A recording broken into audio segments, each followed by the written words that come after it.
మన ప్రభు అయిన యేసుక్రీస్తు పరిశుద్ధమైన నామమునకు మహిమ కలుగునుగాక. కూడి వచ్చిన మీ అందరికీ ప్రభు పేరట వందనాలు తెలియజేయచ్చు ఉన్నాను.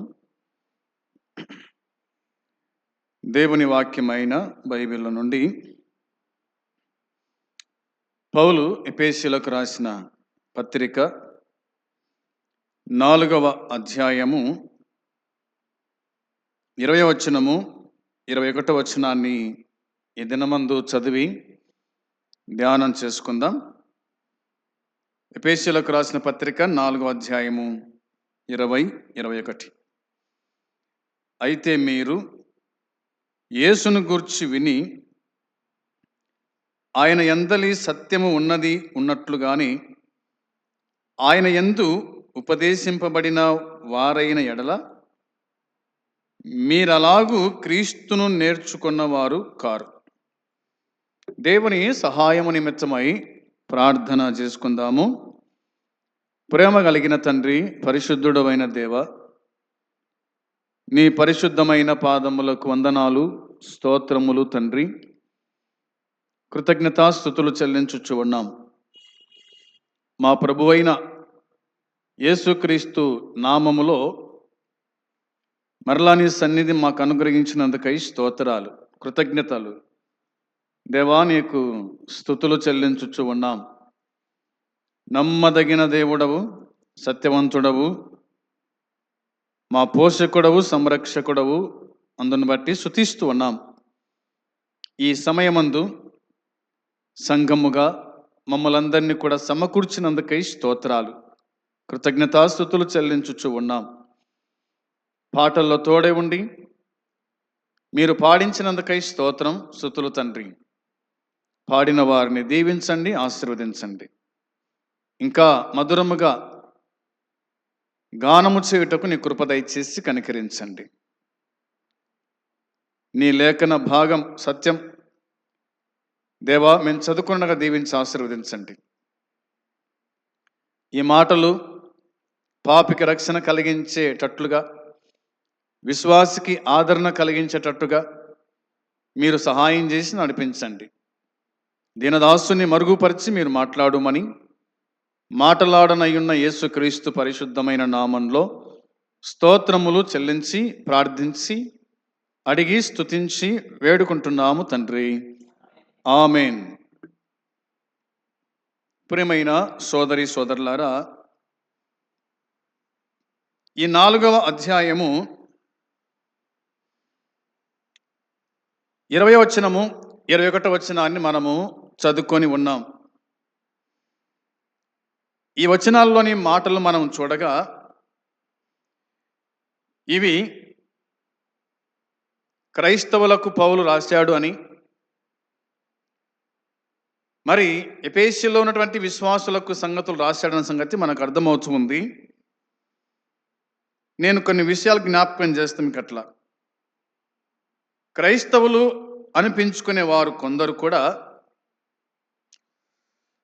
మరి 19వ వచనంలో ఉన్నట్లు ప్రవర్తిస్తూ ఉన్నారు. 19వ వచనంలో ఏం రాయబడింది? వారు సిగ్గులేని వారై ఉండి నానా విధములైన అపవిత్రతను అత్యాశతో జరిగించుటకు తమను తామే కామకత్వమునకు అప్పగించుకొనిరి. కాబట్టి ఆనాటి క్రైస్తవులు అయితేనేమి, ఈనాటి క్రైస్తవులు అయితేనేమి చాలా మట్టుకు ఇలాగనే కనిపిస్తున్నారు అని పౌలు యొక్క భావం. కాబట్టి మీరు సరిచేసుకోండి అన్నట్టుగా తాను తెలియజేశాడు. ఇంకా మనం ఆలోచన చేస్తే క్రీస్తుని గురించి వారు నేర్చుకున్న వాటన్నిటికీ వారి ప్రవర్తన భిన్నముగా, వ్యతిరేకంగా ఉంటుంది అని తెలియజేశాడు. క్రీస్తుని గురించి వారు నేర్చుకున్న వాటన్నిటినీ వారి ప్రవర్తన మరి భిన్నంగా కనిపిస్తుంది, తేడాగా కనిపిస్తుంది అని అన్నాడు. ఆయనలో అనగా ప్రభు అయిన యేసుక్రీస్తులో సత్యము ఉంది. ఆయన సత్యవంతుడైన దేవుడు. అవునా? ఆయన సత్యవంతుడైన దేవుడు అనే మాట మనము యోహాను సువార్తలో చూడాలి. ఒక మాట చూడండి. యోహాను సువార్త 1వ అధ్యాయము 17వ వచనం చూడండి. యోహాను సువార్త 1వ అధ్యాయం 17వ వచనం మనం గమనించినప్పుడు, ధర్మశాస్త్రము మోషే ద్వారా అనుగ్రహింపబడెను, కృపయు సత్యమును యేసుక్రీస్తు ద్వారా కలిగెను అని ఉంది. కృపయు సత్యము యేసుక్రీస్తు ద్వారా కలిగెను అని ఈ మాట ఇందులో మనము చదువుకున్నాం. కృపయు సత్యము అని వ్రాయబడి ఉంది కదా. ఆయన కృపగలవాడు, సత్యవంతుడు. 14వ అధ్యాయం 6వ వచనంలో మనం చూస్తే కనుక, యేసు చెప్పాను, నేనే మార్గము, సత్యము, జీవము అన్నాడు అన్నమాట. ఆయనే సత్యం. కాబట్టి సత్యము అనేటువంటి మాట యేసుక్రీస్తు ద్వారా కలిగింది. కృపయు సత్యము అని వాక్యం చెబుతూ ఉంది. పాత నిబంధన ధర్మశాస్త్రాన్ని అనుసరించిన వారిలో కొందరు మరి కొంత కృపను అనుభవించారు. పాత నిబంధన విశ్వాసులని చెప్పుకుందామా, లేదా పాత నిబంధనలోని భక్తులైన వాళ్ళు కొంత కృపను అనుభవించినట్టుగా మనం చూస్తాం. నేను ఒక మాట జ్ఞాపకం చేస్తాను మీకోసమై. చూడండి, ఆదికాండములోని ఒక మాట. ఆదికాండము 5వ అధ్యాయము 24వ వచనం చూడాలి. ఆదికాండం 5వ అధ్యాయము 24వ వచనం చూస్తారా? హనోకు దేవునితో నడిచిన తర్వాత దేవుడు అతను తీసుకుపోయాను గనుక అతడు లేకపోయాను అన్నమాట ఉంది. హనోకు దేవునితో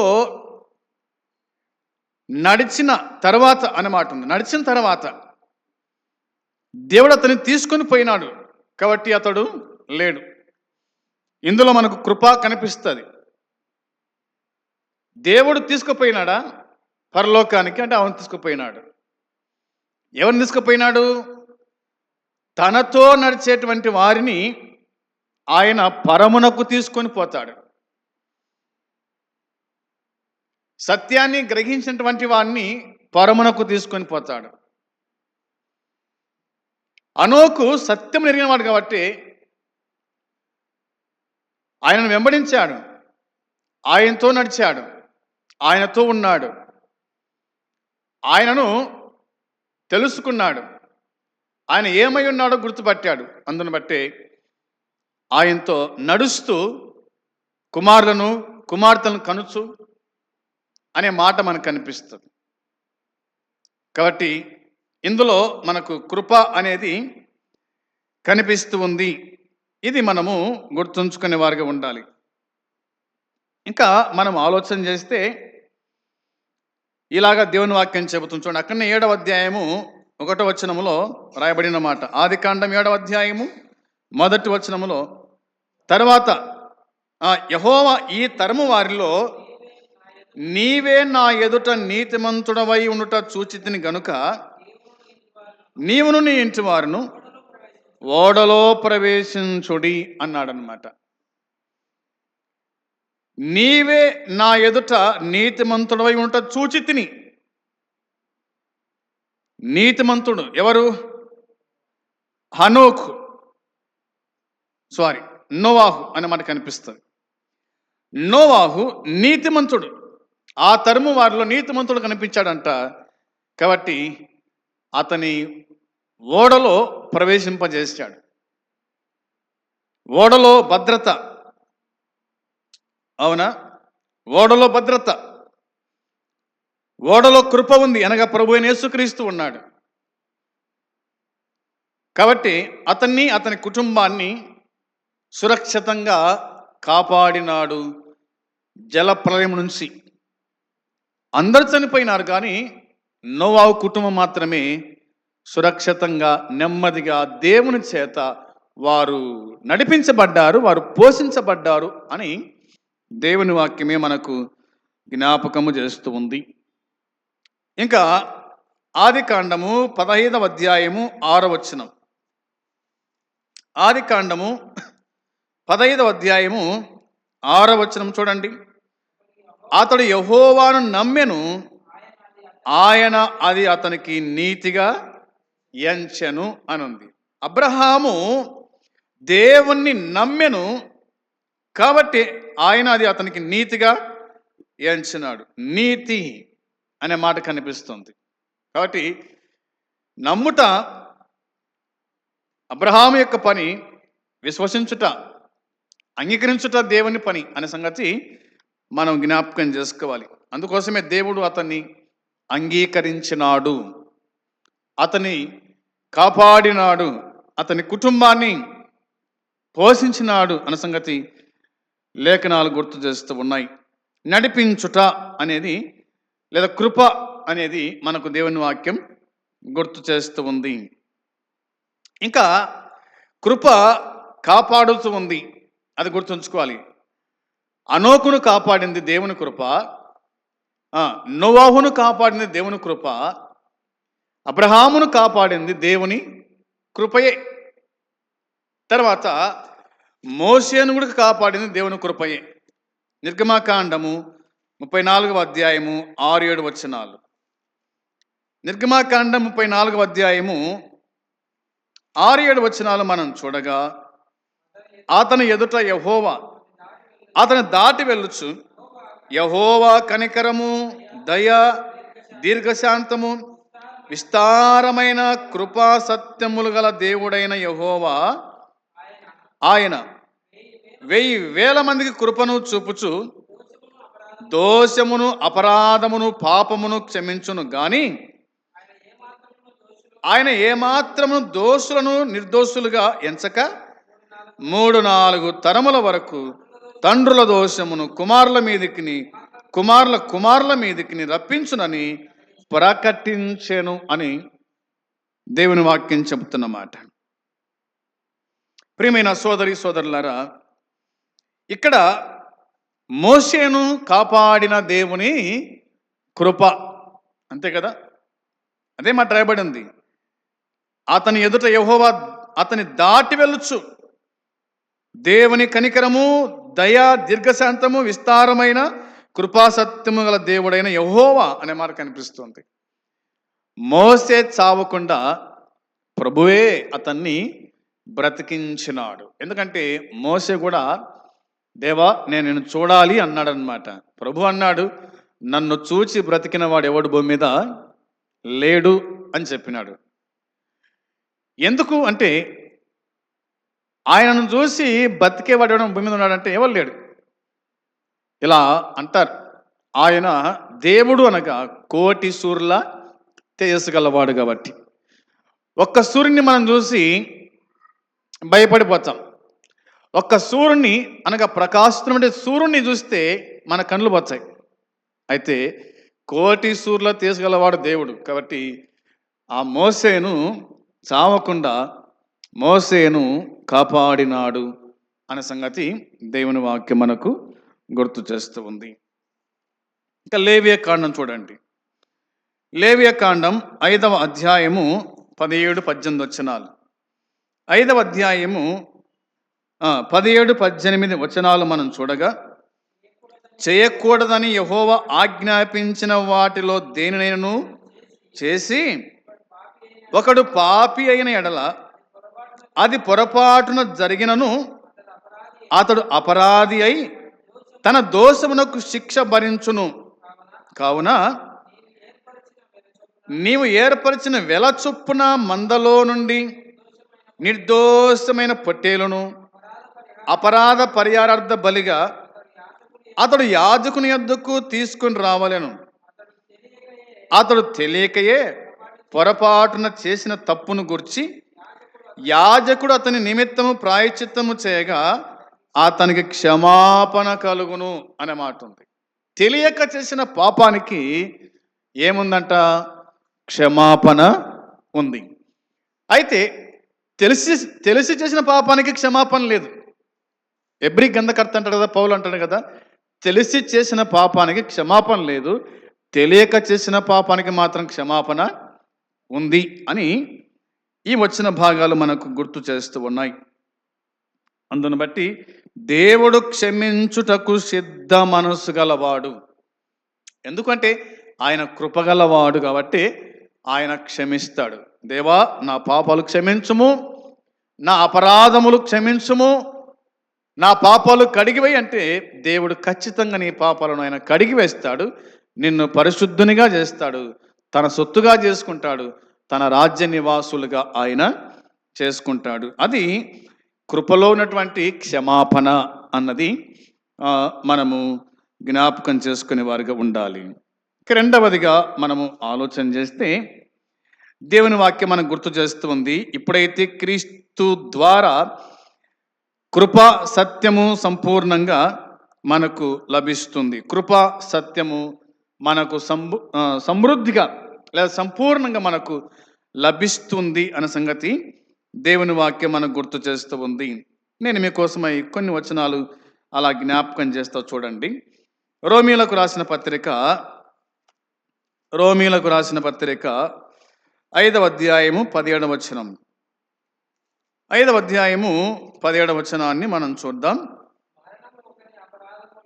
మరణము ఒకని అపరాధం మూలమున వచ్చినదై ఆ ఒకని ద్వారానే ఏలిన ఎడల కృపా బాహుల్యమును నీతి దానమును పొందువారు జీవము గలవారై మరి నిశ్చయముగా యేసుక్రీస్తును ఒకని ద్వారానే ఏలుదురు అనే మాట కనిపిస్తుంది. దాదాపుగా 21 వరకు మనం చదవాలి. అయితే ఇందులోని కొన్ని సత్యాలు మనం గ్రహించువారమై ఉండాలి. అక్కడక్కడ మనకు కనిపించే మాట ఏమిటంటే కృపాబాహుల్యము అనే మాట ఉంది. తర్వాత 18వ వచనంలో కృపాధానము అనే మాట వ్రాయబడింది. కృపాధానము అనే మాట వ్రాయబడి ఉంది. ఆ తర్వాత 19వ వచనం చూడగా ఒకని విధేయత వలన అనేకులు నీతిమంతులుగా చేయబడుదురు అన్నమాట ఉంది. అంటే ఒకని అవిధేయత వలన అనేకులు పాపులుగా చేయబడ్డారు, అలాగనే ఒకని విధేయత వలన అనేకులు నీతిమంతులుగా చేయబడ్డారు. అనగా ప్రభువైన యేసుక్రీస్తు ద్వారా అనేకులు నీతిమంతులుగా చేయబడ్డారు అని ఉంది. ఆ తర్వాత మనం చూడగా 21వ వచనంలో రాయబడిన మాట ప్రకారం మనం ఆలోచన చేస్తే 20-21 కలిసి ఉన్నాయి. మరియు అపరాధము విస్తరించినట్లు ధర్మశాస్త్రము ప్రవేశించాను.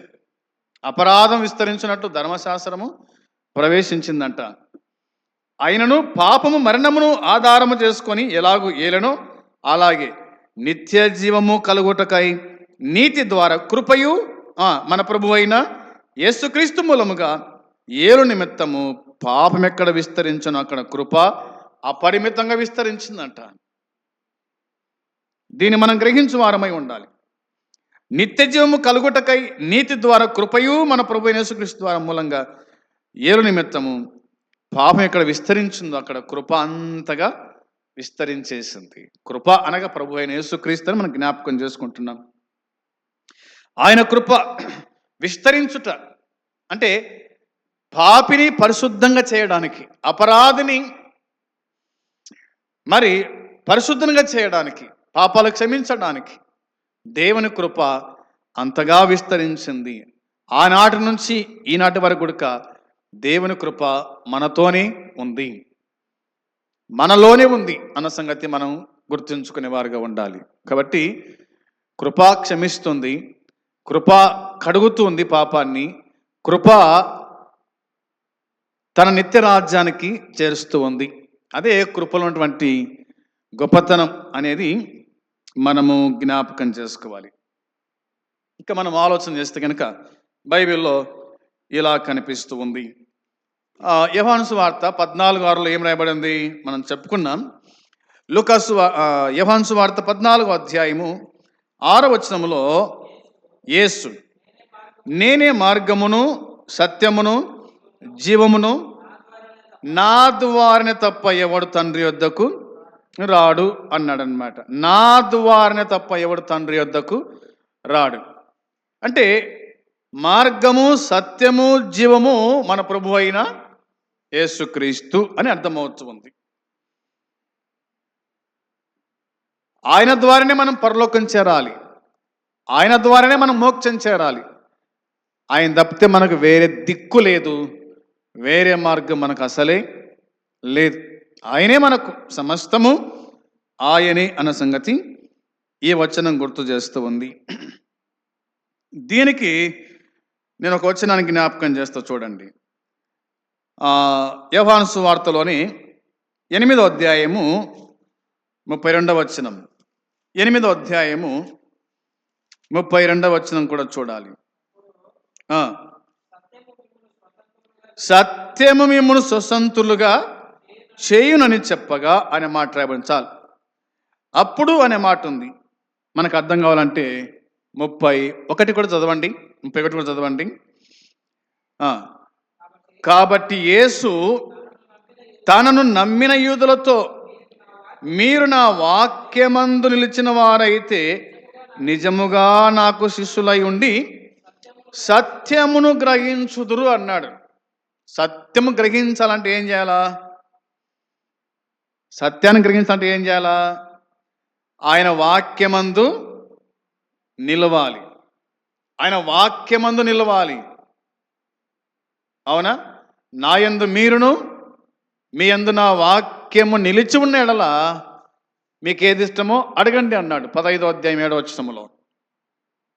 కాబట్టి మీరు నా వాక్యమందు నిలిచిన వారైతే నిజంగా నాకు శిష్యులై ఉంటారు, సత్యాన్ని గ్రహిస్తారు, సత్యాన్ని గ్రహిస్తారు. ఆయన యందు నిలిచి ఉన్నవాడు సత్యాన్ని గ్రహించాలా అని దేవుని వాక్యం గుర్తు చేస్తుంది. అప్పుడు సత్యము మిమ్మల్ని స్వతంత్రులుగా చేస్తూ ఉంది. సత్యం మిమ్మల్ని స్వతంత్రులుగా చేస్తూ ఉంది అనగా ప్రభువైన యేసుక్రీస్తు మిమ్మల్ని స్వతంత్రులుగా చేస్తాడు అనే మాట ఇందులో మనము జ్ఞాపకం చేసుకోవచ్చు.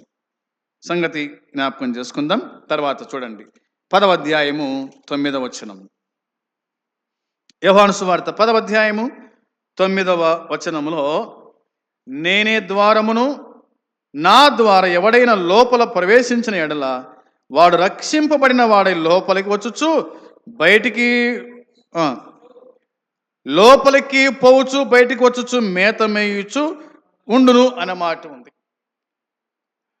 లోపలికి వచ్చుచు బయటికి వెళ్ళొచ్చు, మేత మేయుచు ఉండును అనే మాట కనిపిస్తూ ఉంది. నేనే ద్వారమును అన్నాడు. అవునా? గొర్రెలు పో ద్వారము నేనే ద్వారమును, నా ద్వారా ఎవడైనా లోపలికి ప్రవేశించిన ఎడల. యేసుక్రీస్తు ద్వారానే లోపలికి ప్రవేశం, యేసుక్రీస్తు ద్వారానే బయటికి ప్రవేశం, యేసుక్రీస్తు ద్వారానే మనకు ఆహారం, భద్రత కూడా. అవునా? కాపరి ఉంటే ఏమాత్రం గొర్రెలు భయపడవు, కాపరి లేకపోతేనే గొర్రెలు భయపడతాయి. కాపరి అంటే దానికి కడుపు నిండా మేత పెడతాడు, కాపరి లేకపోతే కనుక దానికి కడుపు నిండా మేత ఉండదు. సత్యాన్ని మనం గ్రహిద్దాం. ఇంకా 11వ అధ్యాయము 25వ వచనం. 11వ అధ్యాయము 25వ వచనం చూడగా, అందుకు యేసు, పునరుద్ధానమును జీవమును నేనే, నా యందు విశ్వాసం ఉంచువాడు చనిపోయినా బ్రతుకును అన్నాడు. నా యందు విశ్వాసం ఉంచువాడు చనిపోయినా బతుకుతాడు అని మార్తతో ప్రభు అయిన యేసుక్రీస్తు మాట్లాడినాడు. ఇప్పటికే లాజరు చనిపోయినాడు, సమాధిలో ఉన్నాడు. లాజరు చనిపోయి సమాధిలో ఉన్నాడు. నేటికి 4 దినాలు అయింది. అయినా ఏమి? నా యందు విశ్వాసం ఉంచితే గనక చనిపోయిన వాని సైతం లేస్తాడు అన్న మాట కనిపిస్తాడు. నిజమే, ఆయన లేపేవాడు. 4 రోజులు కాదు కదా, 100 ఏండ్లు సమాధిలో ఉన్నప్పటికీ కూడా ఆయన లేపే శక్తి ఆయనకు ఉంది. 2000 సంవత్సరం నుంచి ఇంతవరకు చనిపోయిన భక్తులను ఆయన లేపుతాడు. సమాధులు తెరవబడతాయి. అవునా? బైబిల్ మనకు బాగా జ్ఞాపకం చేస్తుంది. తెస్సలోనికీ మొదటి పత్రికలో మనం చూస్తాం 4వ అధ్యాయంలో, సమాధులు తెరవబడతాయి, చనిపోయిన మృతులు లేస్తారు అనే సంగతి బైబిల్ మనకు తేటగా జ్ఞాపకం చేస్తూ ఉంది.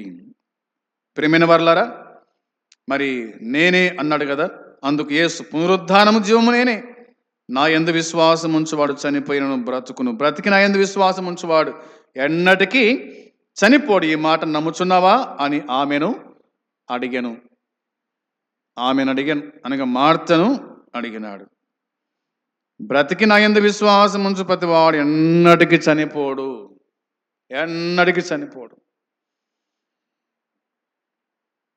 అని దేవుడు ఖచ్చితంగా ఆయన చెప్పినట్టుగా వాక్యం చెబుతుంది. చివరికి ఒక మాట చూడండి, ఎబ్రీ పత్రిక 9వ అధ్యాయము 8వ వచనం. ఎబ్రీ పత్రిక 9వ అధ్యాయము 8వ వచనాన్ని మనము చూడగా, దీనిని బట్టి ఆ మొదటి గుడారమిక నిలుచుచుండగా అతి పరిశుద్ధ స్థలములో ప్రవేశించు మార్గము బయలుపరచబడలేదని పరిశుద్ధాత్మ తెలియజేయుచున్నాడు అని ఉంది. దీనిని బట్టి ఆ మొదటి గుడారమిక నిలుచుచుండగా అతి పరిశుద్ధ స్థలములో ప్రవేశించు మార్గం బయలుపరచబడలేదని పరిశుద్ధాత్మ తెలియజేయుచు ఉన్నాడు అని ఈ వచనం మనకు జ్ఞాపకం చేస్తూ ఉంది.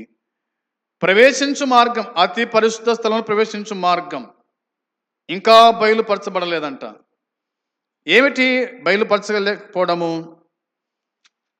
అని మనము కొంత అవగాహన మనం చేసుకొనగా, దేవుని వాక్యమైన బైబిల్లో మనము గమనిద్దాం. చూడండి, పవిత్ర గ్రంథము మనకు తెలియజేస్తున్న మాట ఏమిటంటే, పరిశుద్ధాత్మ అనే సంగతి మనకు కనిపిస్తుంది. అయితే ఇశ్రాయేలు వారి ప్రాయశ్చిత్త దినం ద్వారా దేవుని ఆత్మ ఏ పాఠము నేర్పించదన్న సంగతి కనిపిస్తుంది. అయితే దేవుని సన్నిధిలోకి మార్గం ఇంకా వెల్లడి కాలేదని, సన్నిధి గుడారం లేదా దేవాలయం వాడుకలో ఉన్నంత కాలం ఇశ్రాయేలు వారి మరి యాజకులు తప్ప వేరెవరు కూడా అతి పరిశుద్ధ స్థలంలో మరి ప్రవేశించలేదు అన్న సంగతి కనిపిస్తూ ఉంది. అంటే ఆ దినాల్లో కేవలము యాజకులు మాత్రమే అతి పరిశుద్ధ స్థలంలో ప్రవేశించాల. ఆవరణము, మరి పరిశుద్ధ స్థలము, అతి పరిశుద్ధ స్థలం అని 3 భాగాలు ఉంటాయి కదా పాత నిబంధన కాలం గుడారం మనం చూసినప్పుడు. కాబట్టి ఆవరణములోకి అందరు రావచ్చు, అనగా అందులో యాజకులు ఉంటారు, అందులో పాపం చేసిన వాళ్ళు ఉంటారు, అందులోకి గొర్రెలు, మేకలు, ఎడ్లు తేబడతాయి, అక్కడ బలర్పిస్తారు. అక్కడ నుంచి యాజకులు గంగాళం దగ్గరకు వచ్చి అక్కడ కాలు కడుక్కొని ఆ తర్వాత రక్తం తీసుకొని పరిశుద్ధ స్థలంలో ప్రవేశిస్తారు. అయితే అతి పరిశుద్ధ స్థలం ఉంది, దాంట్లో కేవలము సంవత్సరం ఒక్కసారి మాత్రమే ప్రధాన యాజకుడు తనది కాని రక్తం తీసుకొని అతి పరిశుద్ధ స్థలంలో ప్రవేశిస్తాడని మనకు నిర్గమకాండము జ్ఞాపకము చేస్తూ ఉంది. దీన్ని మనం గ్రహించు వారమై ఉండాలని జ్ఞాపకం చేస్తున్నాను. అంత మాత్రం కాకుండా దేవుని సన్నిధికి చేరడంలో ఉన్న అడ్డంకులను గురించే కానీ ప్రవేశాన్ని గురించి సన్నిధి గుడారము చెప్పడం లేదు అనే మాట ఇందులో కనిపిస్తుంది.